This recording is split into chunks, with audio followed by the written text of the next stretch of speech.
Bonjour à tous, nous sommes mercredi 23 mai.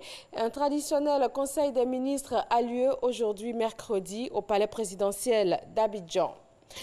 Le chef de l'État ivoirien a reçu hier mardi l'ambassadeur du Japon en Côte d'Ivoire. Le diplomate en fin de mission est allé faire ses adieux au président Alassane Ouattara. Il lui a fait également le point de la coopération ivoiro-japonaise. La nutrition est au centre de la 71e Assemblée mondiale de la santé. C'est en effet un élément incontournable pour assurer la santé de la mère et de l'enfant.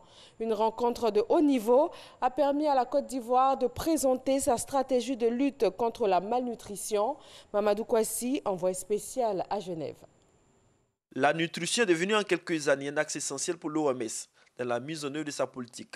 Une rencontre de haut niveau est organisée pour permettre à chaque pays et organisations non étatiques de présenter ses stratégies en termes de nutrition. La Côte d'Ivoire, bonne élève de cette nouvelle approche de l'OMS, a indiqué sa stratégie dans l'élimination de la malnutrition. La Côte d'Ivoire est un pays agricole. Évidemment, les gens ne peuvent pas comprendre qu'on puisse parler de malnutrition en Côte d'Ivoire, mais nous avons bien expliqué que c'est rien qu'une question de répartition sur le territoire ivoirien, donc une répartition géographique de nos denrées alimentaires. Et puis surtout, le manque souvent de fortification dans les huiles et tout, et l'iode.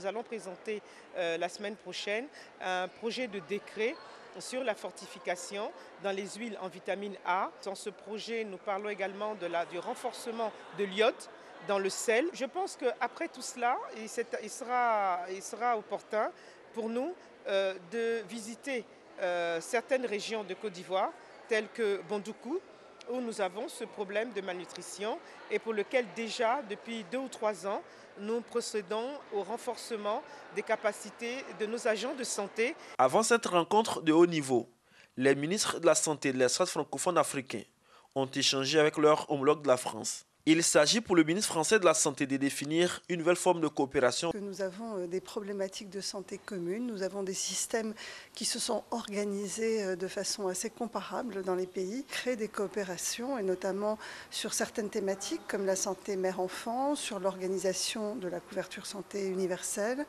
et sur les maladies non transmissibles qui augmentent dans l'ensemble des pays. Le diabète, les cancers. Chacun des ministres de la Santé présents à cette rencontre a exposé la politique de couverture sanitaire de son pays. Une occasion d'aborder ensemble les nouveaux défis sanitaires de la sous-région.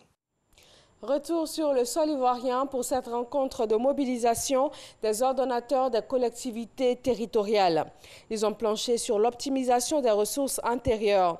Cette rencontre de la Direction générale du Trésor et de la comptabilité publique vise à associer les acteurs clés des districts, régions et communes au processus de mobilisation des ressources intérieures en vue notamment de participer au financement de l'économie ivoirienne. Une délégation de la Société mathématique a été reçue par la ministre de l'Éducation nationale et de l'enseignement technique. Il a été question de la participation des meilleurs élèves en mathématiques aux Olympiades internationales et panafricaines de la mathématique. Les médailles d'or et d'argent obtenues par les éléphants lutteuses au 8e jeu de la francophonie et au championnat d'Afrique au Nigeria ont également été présentées à Kandia Camara.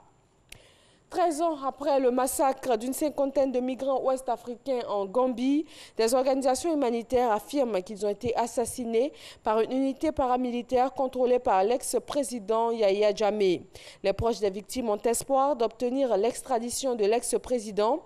Il avait toujours refusé d'enquêter, démontant toute implication dans ce massacre. Le président américain Donald Trump a déclaré que la Maison-Blanche poursuit les préparatifs en vue du sommet du 12 juin avec le numéro 1 nord-coréen Kim Jong-un à Singapour.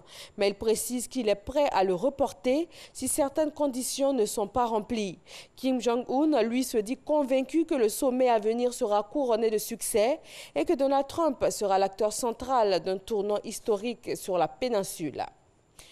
Au Brésil, le président Michel Temer renonce à briguer sa réélection lors de la présidentielle des 7 et 28 octobre prochains. Il annonce par ailleurs son soutien à son ancien ministre des Finances, Henrique Meirelles. Michel Temer a estimé que les partis centristes brésiliens devaient se ranger derrière un candidat unique s'il voulait remporter les élections et poursuivre donc sa politique favorable aux entreprises.